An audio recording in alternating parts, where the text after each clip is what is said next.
لله نحمده ونستعينه ونستغفره ونؤمن به ونتوكل عليه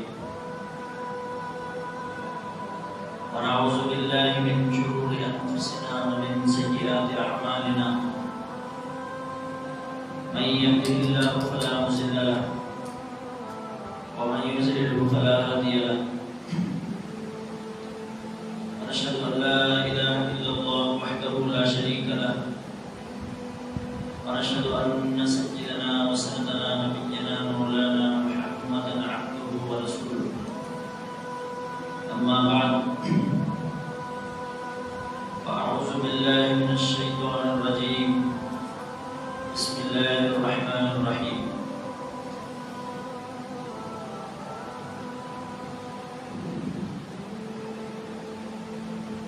والفجر وليال عشر والشفع والوتر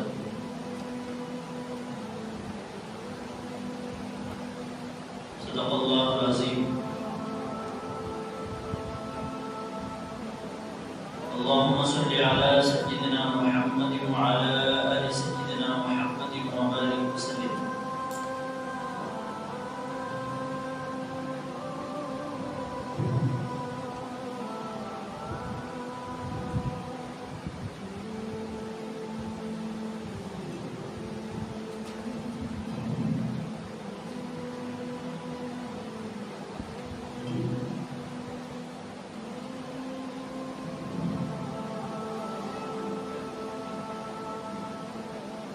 سامعین محترم،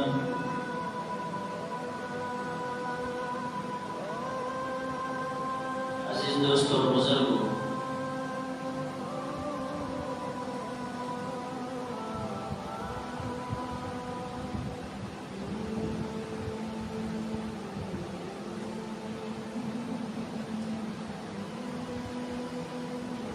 آنے والا مہینہ یعنی ذی الحجہ کا مہینہ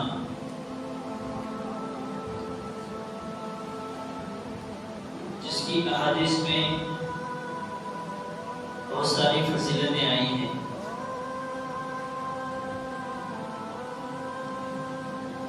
اور اس مہینے میں مختلف عبادتیں ادا کی جاتی ہیں،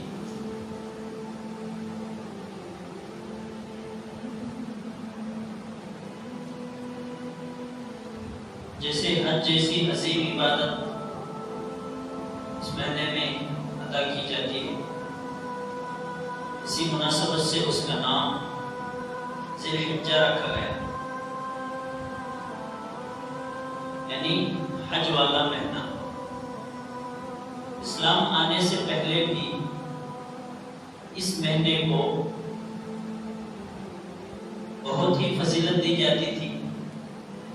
لوگ اس مہینے میں اشہر حرم جسے کہا جاتا ہے، اس مہینے میں لڑائی جھگڑا نہیں کرتے تھے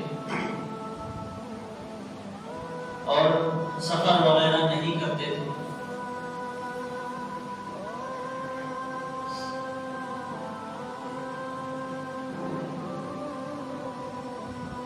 اسلام کا پہلا مہینہ محرم ہے، وہ بھی بہت ہی فضیلتوں والا، برکتوں والا مہینہ ہے۔ اسلام کا آخری مہینہ ذی الحجہ ہے۔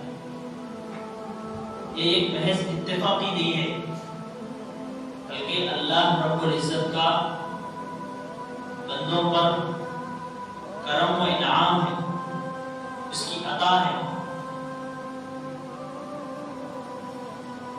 جو ہمیں عبادتوں کے مواقع دینا چاہتا ہے۔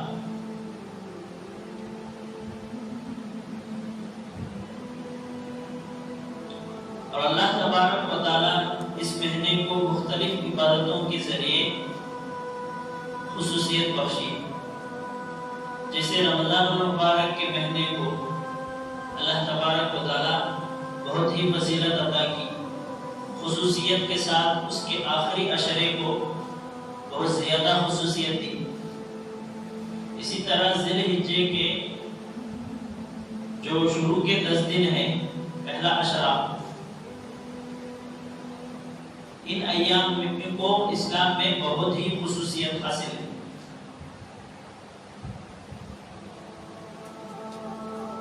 اور اس پورے عشرے میں اسلام کے اہم ترین اعمال انجام دیے جاتے ہیں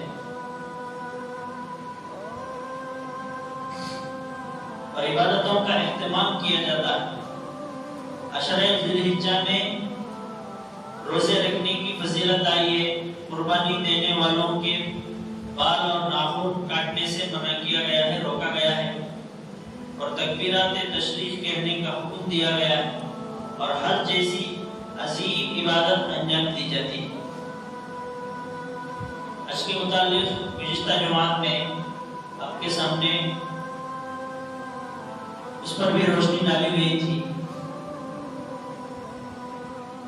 اور اسی طرح اس مہینے میں قربانی کا اہم ترین عمل بھی کیا جاتا ہے، جو کہ حضرت ابراہیم علیہ السلام کی یادگار ہے، جنہوں نے اللہ کے حکم کی تعمیل کرتے ہوئے اپنے لخت جگر اپنے فرزند کو کیا ہے قربان کرنے اور ذبح کرنے لگے تھے۔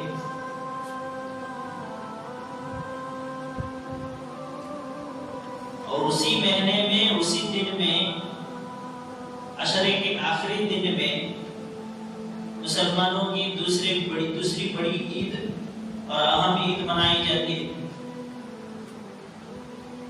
تو ان تمام عبادتوں کی وجہ سے ان ایام کی بہت زیادہ فضیلت اور خصوصیت، اس سے اس کی فضیلت اور خصوصیت بڑھ جاتی ہے۔ اسی کے متعلق قرآن و حدیث کے میں اس ذی الحجہ کے بارے میں کیا کیا آیتیں نازل ہوئی ہیں اور حدیثوں میں اس کی کیا کیا فضیلتیں ہیں، اسی کے متعلق آج سمجھنے کی کوشش کرتے ہیں۔ قرآن میں ایک سورت ہے سورہ فجر، اس کی شروع کی آیات میں اللہ تبارک و تعالیٰ ارشاد فرما رہے ہیں والفجر ولیال عشر، قسم ہے فجر کی اور 10 راتوں کی۔ ان 10 راتوں سے مراد ذی الحجہ کے پہلے عشرے کے 10 راتیں، 1 سے لے کر 10 تک۔ تفسیر ابن کثیر میں علامہ ابن کثیر رحمۃ اللہ علیہ مفسرین کے مختلف اقوال نقل کرنے کے بعد وہ فرماتے ہیں کہ اس بارے میں صحیح قول یہی ہے جو حضرت ابن عباس رضی اللہ عنہما کی طرف منسوب ہے، کہ کہا ہے کہ ولیال عشر سے مراد ذی الحجہ کے ایام ہیں۔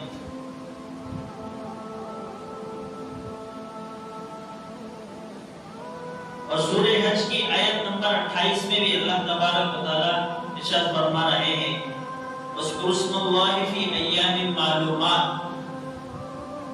ایام معلومات میں اللہ کا نام لیا جائے، اللہ کا ذکر کیا جائے۔ یہاں پر بھی حضرت ابن عباس رضی اللہ تعالی عنہ فرماتے ہیں کہ یہی عشرے کیا ہے، یہی عشرہ یعنی ذی الحجہ کے 10 دن ہی مراد ہیں اس سے بھی۔ اور ظاہر ہے ایام معلومات سے مراد حج کے ایام ہیں، جس سے خود قرآن مجید میں ایک دوسری جگہ اللہ تبارک و تعالیٰ ارشاد فرما رہے ہیں الحج اشہر معلومات۔ سمجھ رہے بات ہے؟ تو اشہر جو حج کے ایام ہیں وہ یہی 10 دن ہیں، اس میں خوب اللہ کا ذکر کرنا۔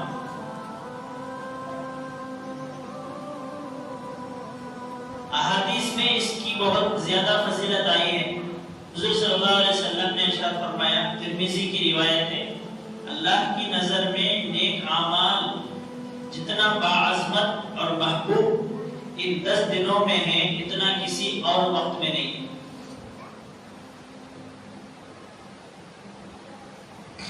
اس لیے ان دنوں میں زیادہ سے زیادہ اللہ کی توحید اور اس کی حمد و ثنا کیا کرو، اس کی حمد و ثنا کیا کرو۔ یہ جو سال بھر کے دنوں میں بعض جو خصوصیات والے دن ہیں، ان میں اگر آپ عمل کریں گے تو ان میں ثواب زیادہ ملے گا۔ فضیلت بیان کرنے کا اور خصوصیت بیان کرنے کا مقصد یہ ہے کہ ان میں اعمال اگر آپ کریں گے تو اس کی فضیلت کیا ہو جاتی ہے؟ بڑھ جاتی ہے۔ فرض نماز اگر آپ رمضان مبارک میں ادا کریں گے، رمضان میں بھی وہ فرض ہے، غیر رمضان میں بھی فرض ہے، لیکن رمضان میں اگر فرض نماز آپ ادا کریں گے تو غیر رمضان میں 70 فرض ادا کرنے کے برابر ہے۔ تو فضیلت بیان کرنے کا مطلب یہ ہے، اگر ان ایام میں زیادہ اللہ کا ذکر کریں گے، اللہ کو محبوب اعمال جو ہیں ان اعمال کو کریں گے، ان اعمال کو اپنائیں گے، تو اس سے اللہ کا قرب زیادہ حاصل ہوگا اور ہمارے نام اعمال میں زیادتی ہوگی، جو کہ کیا ہے؟ ہمارے زندگی گزارنے کا مطلوب اور مقصود ہے۔ ہم جو عبادت کر رہے ہیں اس کا مطلب کیا ہے؟ ہم سے اللہ خوش ہو جائے اور ہمارا نام اعمال اچھا ہو جائے اور قیامت میں نام اعمال ہمیں داہنے ہاتھ میں مل جائے، اسی لیے ہم زندگی گزار رہے ہیں۔ ایسے موسم میں اگر ہم فائدہ اٹھائیں گے تو ہم شرعی اعتبار سے عقل مند انسان کہلائیں گے۔ جیسے دنیاوی لوگ دنیاوی معاملات میں موقع دیکھ کر فائدہ اٹھاتے ہیں، موقع سے فائدہ اٹھاتے ہیں۔ تاجر لوگ سال بھر عموماً ایک ہی بزنس کو اور ایک ہی تجارت کو وہ ترجیح نہیں دیتے۔ آم کے سیزن میں آم کا بزنس کرتے ہیں، املی کے سیزن میں املی کا بزنس کرتے ہیں، سمجھ رہے ہیں بات؟ اور تربوز کے سیزن میں، کلنگڑے کے سیزن میں اس کا بزنس کرتے ہیں۔ تو اس سے ان کو نفع کیا ہوتا ہے؟ زیادہ حاصل ہوتا ہے۔ اسی طرح ان ایام میں اگر آپ عمل ان ایام کے گزر جانے کے بعد بھی آپ کو کرنا ہے اور ان ایام کے آنے سے پہلے بھی آپ کو عمل کرنا ہے، عمل سے چھٹی نہیں ہے، عمل سے چھٹی نہیں ہے۔ ایک ایمان والے کی چھٹی موت کے بعد ہی چھٹی سکتی، سمجھ رہے بات ہے؟ خالی جمعے کے دن پڑھو، ہفتہ اتوار پیر منگل چاشوبہ جمعرات، یہ جو چھٹی ہم منا رہے ہیں یہ چھٹی کی کھٹی ماں نکلتا مرنے کے بعد، سمجھ رہے بات ہے؟ ہماری جو چھٹی ہے، سمجھ رہے بات ہے، وہ کب ہے؟ مرنے کے بعد ہے۔ مرنے کے بعد ہی کیا ہے؟ اعمال کا دروازہ بند ہوتا ہے۔ اب آپ اچھے اعمال بھی نہیں کر سکتے، برے اعمال بھی نہیں کر سکتے۔ اگر آپ کرنا بھی چاہیں تو نہیں کر سکتے، اس لیے کہ وہ بدلے کی جگہ ہے، کرنے کی جگہ نہیں ہے۔ کرنے کی جگہ دنیا ہے، عمل کرنے کی جگہ کون سی ہے؟ دنیا ہے۔ اب اچھا کرو یا برا کرو وہ آپ کا اختیار ہے، سمجھ رہے بات ہے؟ اسی لیے اللہ تبارک و تعالی قرآن میں صاف اعلان فرمایا، لا اکراہ فی الدین، دین میں کوئی ظلم زبردستی نہیں۔ اور اللہ کھلا رہے ہیں، پلا رہے ہیں، کہ پوری زندگی کی ضروریات پوری کر رہے ہیں، لیکن اس کے باوجود آپ پر کوئی دباؤ نہیں ہے کہ آپ نماز پڑھیں یا نہ پڑھیں، کوئی دباؤ نہیں ہے کہ آپ روزہ رکھیں یا نہ رکھیں. اس لیے ہے کہ یہاں پر یہ آزمائش کا زمانہ ہے. دنیا کا جو زمانہ ہے وہ کون سا زمانہ ہے؟ آزمائش کا زمانہ ہے.